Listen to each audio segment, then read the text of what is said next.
Praise the Lord. ஆதியாகமம் 6ஆம் அதிகாரம். மனுஷர் பூமியின் மேல் பெருக துவக்கி அவர்களுக்கு குமாரத்திகள் பிறந்தபோது தேவகுமாரர் மனுஷகுமாரத்திகளை அதிக சௌந்தரியம் உள்ளவர்கள் என்று கண்டு அவர்களுக்குள்ளே தங்களுக்கு பெண்களை தெரிந்து கொண்டார்கள். அப்பொழுது கர்த்தர், என் ஆவி என்றைக்கு மனுஷனோடே போராடுவதில்லை, அவன் மாம்சந்தானே, அவன் இருக்கப் போகிற நாட்கள் 120 வருஷம் என்றார். அந்நாட்களில் ராட்சதர் பூமியிலே இருந்தார்கள். பின்பு தேவகுமாரர் மனுஷகுமார்த்திகளோடே கூடுகிறதினால் இவர்கள் அவர்களுக்கு பிள்ளைகளை பெற்றபோது இவர்களும் பூர்வத்தில் பேர் பெற்ற மனுஷராகிய பலவான்களானார்கள். மனுஷனுடைய அக்கிரமம் பூமியிலே பெருகினது என்றும் அவன் இருதயத்து நினைவுகளின் தோற்றமெல்லாம் நித்தமும் பொல்லாததே என்றும் கர்த்தர் கண்டு தாம் பூமியிலே மனுஷனை உண்டாக்கினதற்காக கர்த்தர் மனஸ்தாபப்பட்டார். அது அவர் இருதயத்துக்கு விசனமாயிருந்தது. அப்பொழுது கர்த்தர், நான் சிருஷ்டித்த மனுஷனை பூமியின் மேல் வைக்காமல் மனுஷன் முதற்கொண்டு மிருகங்கள், ஊரும் பிராணிகள், ஆகாயத்து பறவைகள் பரியந்தமும் உண்டாயிருக்கிறவைகளை நிக்கிரகம் பண்ணுவேன். நான் அவர்களை உண்டாக்கினது எனக்கு மனஸ்தாபமாயிருக்கிறது என்றார். நோவாவுக்கோ கர்த்தருடைய கண்களில் கிருபை கிடைத்தது. நோவாவின் வம்ச வரலாறு. நோவா தன் காலத்தில் இருந்தவர்களுக்குள்ளே நீதிமானும் உத்தமனுமாயிருந்தான். நோவா தேவனோடே சஞ்சரித்து கொண்டிருந்தான். நோவா சேம், காம், யாபேத் என்னும் 3 குமாரரை பெற்றான்.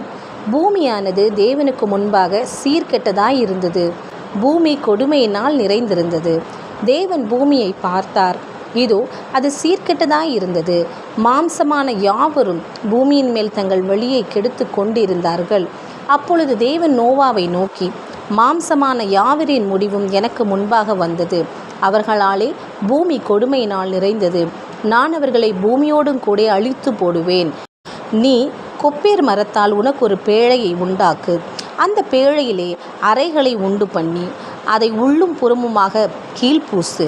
நீ அதை பண்ண வேண்டிய விதம் என்னவென்றால், பேழையின் நீளம் 300 முழமும் அதன் அகலம் 50 முழமும் அதன் உயரம் 30 முழமுமாயிருக்க வேண்டும். நீ பேழைக்கு ஒரு ஜன்னலை உண்டு பண்ணி மேல் தட்டுக்கு 1 முழ தாழ்த்தியிலே அதை செய்து முடித்து பேழையின் கதவை அதன் பக்கத்தில் வைத்து கீழ் அறைகளையும் 2ஆம் தட்டின் அறைகளையும் 3ஆம் தட்டின் அறைகளையும் பண்ண வேண்டும். வானத்தின் கீழே ஜீவ சுவாசமுள்ள சகல மாம்ச ஜந்துகளையும் அழிக்க நான் பூமியின் மேல் ஜலப்பிரளயத்தை வரப்பண்ணுவேன்.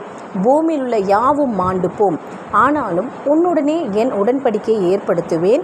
நீயும் உன்னுடனே கூட உன் குமாரரும் உன் மனைவியும் உன் குமாரரின் மனைவிகளும் பேழைக்குள் பிரவேசியுங்கள். சகலவித மாம்சமான ஜீவன்களிலும் ஆணும் பெண்ணுமாக வகை ஒன்றுக்கு ஒவ்வொரு ஜோடு உன்னோடு உயிரோடே காக்கப்படுவதற்கு பேழைக்குள்ளே சேர்த்துக்கொள். ஜாதி ஜாதியான பறவைகளிலும் ஜாதி ஜாதியான மிருகங்களிலும் பூமியில் உள்ள சகல ஜாதி ஜாதியான ஊரும் பிராணிகளிலும் வகை ஒன்றுக்கு ஒவ்வொரு ஜோடு உயிரோடு காக்கப்படுவதற்கு உன்னிடத்தில் வரக்கடுவது.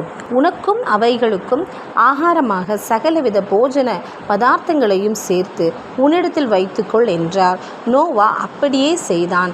தேவன் தனக்கு கட்டளையிட்டபடியெல்லாம் அவன் செய்து முடித்தான்.